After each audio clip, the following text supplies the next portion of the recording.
Creo que el lugar en el que nos encontramos no necesita mucha descripción. San Pedro del Vaticano. Estamos ahora en la Plaza San Pedro. Justo tocan las campanas. Hoy 22 de septiembre, momento del equinoccio de otoño en el hemisferio norte. Y esta plaza, San Pedro del Vaticano, la Piazza di San Pedro, estuvo precisamente diseñada siguiendo ese principio, el principio de los solsticios. De hecho, está marcado aquí a nuestra derecha la línea del solsticio de verano. Y este momento fue un momento bastante controvertido dentro de la historia del Vaticano.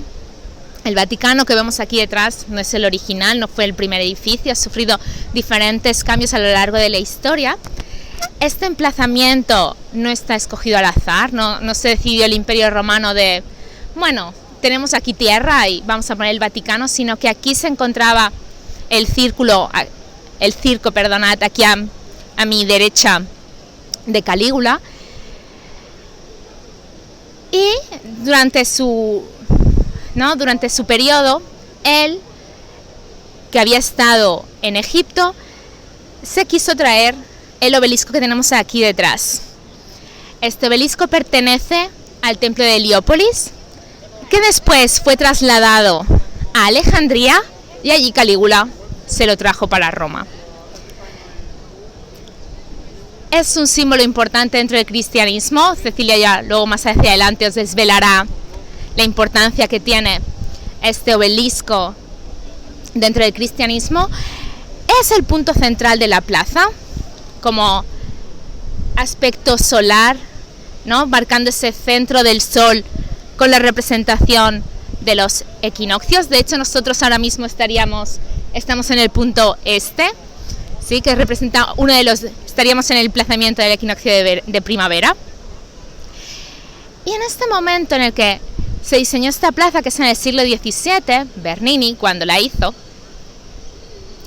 era en ese momento de la historia donde Giordano Bruno, también que fue sacrificado por la Iglesia, estaba en contra de la Iglesia, porque la Iglesia no quería reconocer que la Tierra no era el centro sino que era el Sol que giraba alrededor de ella. Y en ese momento en el que Copérnico, Kepler hicieron todas sus teorías sobre el movimiento del Sol y cómo se hizo y cómo se trascendió a esa elipsis que conocemos hoy en día, dando resultado a los equinoccios y los solsticios, Bernini pidió, ¿no? O estuvo ayudado por diferentes astrólogos para mirar cuál era el punto exacto donde se podía incidir la luz.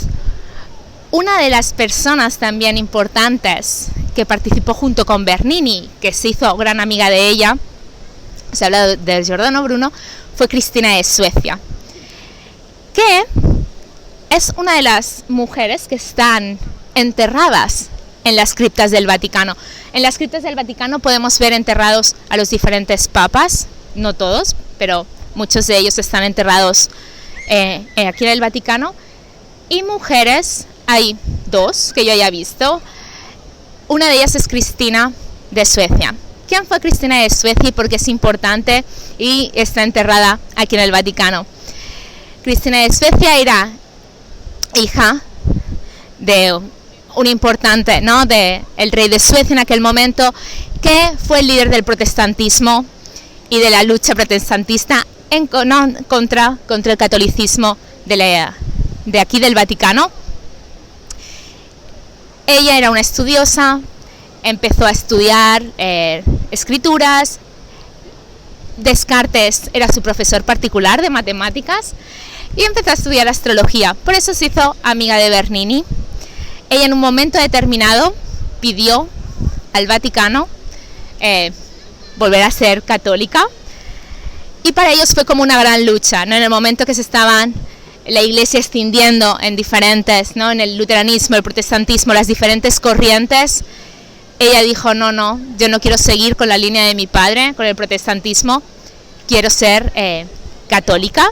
De ahí que en su muerte la pusieran aquí en el Vaticano. Bernini no está enterrado aquí. Bernini de hecho está enterrado en Santa Maria Maggiore, que es posiblemente otra de las dos grandes iglesias más importantes de aquí de Roma. Y he hablado de algunos muertes y personas que hay enterradas aquí porque el momento del sacrificio es un momento importante dentro de los ritos, ¿no? Se llama San Pedro. Aquí encontramos también al apóstol enterrado, y el vínculo con el obelisco también es importante. ¿Qué pasó, Cecilia, con el obelisco y con Pedro y el sacrificio para dar importancia y peso a este lugar? Bueno, lo que hace, a mi entender, Pedro, ¿no?, desde un punto de vista ocultista y mágico, es venir al centro de poder. Una vez que Jesús, a través de su entrega y su propio sacrificio en Palestina, en la región de que hoy es Palestina, y en Jerusalén, ¿no?, pasa por los ritos iniciáticos de las escuelas de misterio y los hace públicos, ¿no?, los expresa y los representa a nivel público en su sociedad, y expresa la posibilidad de la continuidad de la vida más allá de la muerte, y aparece en su cuerpo de luz a los discípulos, todas estas historias que conocemos bien de la Biblia. Pedro, ¿no?, siente la responsabilidad, el llamado interno y también el llamado de su maestro a venir al núcleo, al centro de poder, y poner la piedra que va a ser el fundamento, la piedra fundamental de la religión de la época a venir. Y estábamos justo en esta transición entre la época de Aries y la época de Piscis, ¿no? Entonces contamos ya en otras capítulos, en otras sesiones de Ánima, cómo el grupo interno de sus discípulos parte hacia una búsqueda interior, pero a Pedro le toca la misión de hacer la iglesia de piedra, la iglesia de carne y hueso, la iglesia material. Y para esto Pedro se dirige, se cuenta la historia, en una barca con otro grupo de discípulos a el núcleo y centro de poder, para anunciar la buena nueva de que hay un nuevo ciclo que comienza y que hay un nuevo redentor, y que se está abriendo la puerta a una nueva religión. Y esta nueva religión va a tener preceptos y principios internos, pero va a también tener una estructura material, ¿no?, sobre la que se va a basar todo su fundamento y su expansión. E inicia todos los últimos 2000 años de iglesia que conocemos, con las cosas humanas que tiene la iglesia, porque representa toda la amalgama de lo que somos nosotros como humanidad. Y Pedro viene, se dirige a Roma, otros discípulos se van dispersando y se va, esto que empezó como un acto casi privado, ¿no?, en la vida de una persona en Jerusalén, se empieza a diseminar por todo el Imperio Romano utilizando la logística, la plataforma del imperio. Y Pedro es el encargado de venir al corazón pulsante del Imperio Romano para anunciar que hay una nueva era que comienza y que hay una nueva religión ligada a esta era.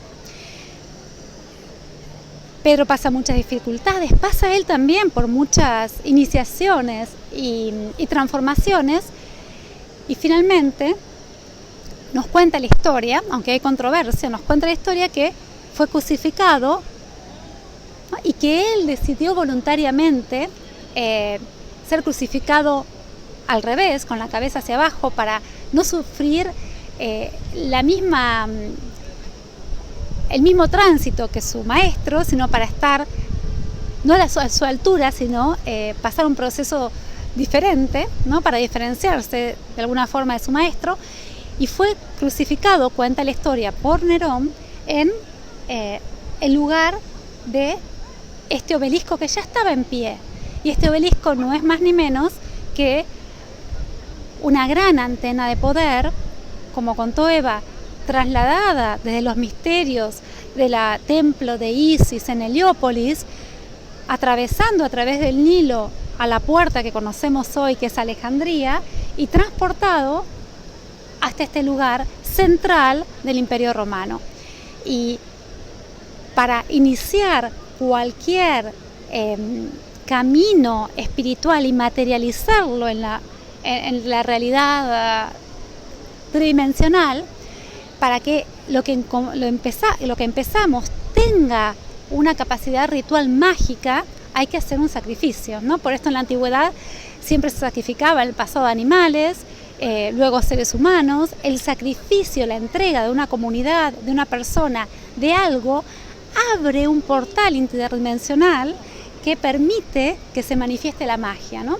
En el universo la energía solo se transforma, y el hecho de sacrificar algo en un punto inaugura un espacio libera una energía que inaugura un espacio de poder, genera un vórtice de poder en ese lugar. Esto fue lo que hizo Pedro simbólicamente en este lugar central de Roma. Y este sacrificio es el que después genera este vórtice de poder y el que alimenta toda la expansión de el mundo católico a través del Imperio Romano. Y esto ocurre acá, en esta plaza central de San Pedro. Esta misma expresión que os hemos dicho de la plaza, de cómo estaba ubicada, ¿no?, organizada, cómo estaban las líneas que perfectamente están alineadas. Hay una curiosidad, si nos dirigimos en la vía que tenemos a mí hacia adelante y nos alejamos y vemos desde el punto del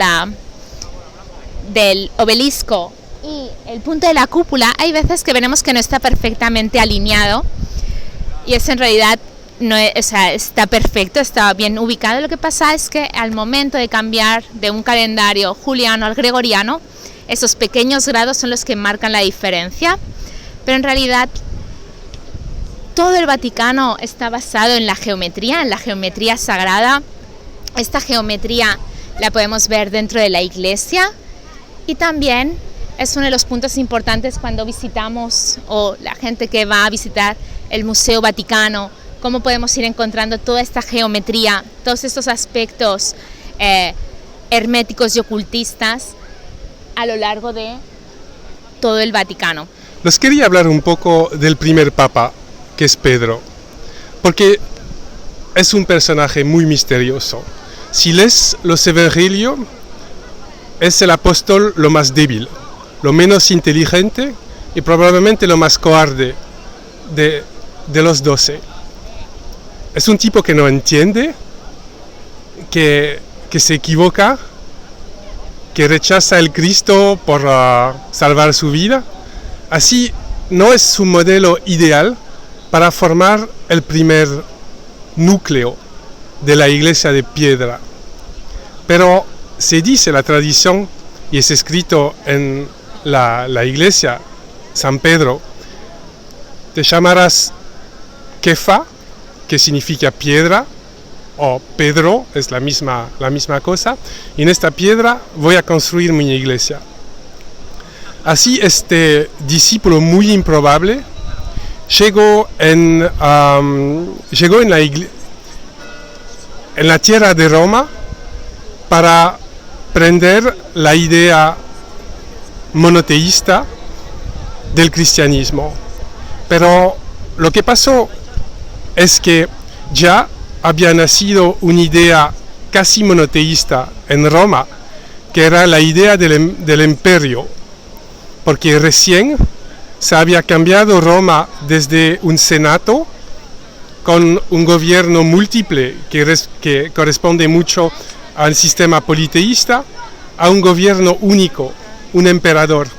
Y por eso hubo tanta fricción entre los cristianos y los primeros cristianos y las autoridades romanas, que no le importaba a los romanos que tenía un Dios único, pero era incompatible por los cristianos de venerar al emperador y al Cristo. Así y toda la persecución tenía una base política, porque los dos tenían la idea que había un polo único, a lo cual uno tenía que dar todos sus respectos. Y con esos 3 siglos de lucha, poco a poco los cristianos se impusieron como una fuerza innegable, y un momento el imperio Constantín decidió, por una decisión que se entiende poco, porque había más o menos 10% de cristianos en el mundo romano, decidió de votar por el Dios de los cristianos y de poner en el escudo de sus soldados las letras griegas por el Cristo. Y como el Dios de los cristianos lo dio la victoria, pero los romanos cada vez estaba cambiando de Dios para tener la victoria. Unos emperador tenía como Venus, otros tenía Marte, cada uno podía elegir lo suyo. Y Constantín eligió el Dios cristiano. Y después de eso se acabó la persecución del cristianismo, y después de unos 60 años el cristianismo se hizo la sola religión autorizada al Imperio Romano. Así la idea imperial de un solo regente para el mundo entero y la idea monoteísta se fusionó. Y Pedro es la persona, el discípulo lo más débil, que llegó aquí a Roma para sembrar la semilla del monoteísmo en el corazón de Roma, que ya estaba buscando de orientarse en un monarca único. Y por eso se eligió esta persona y no un discípulo más capaz y más inteligente.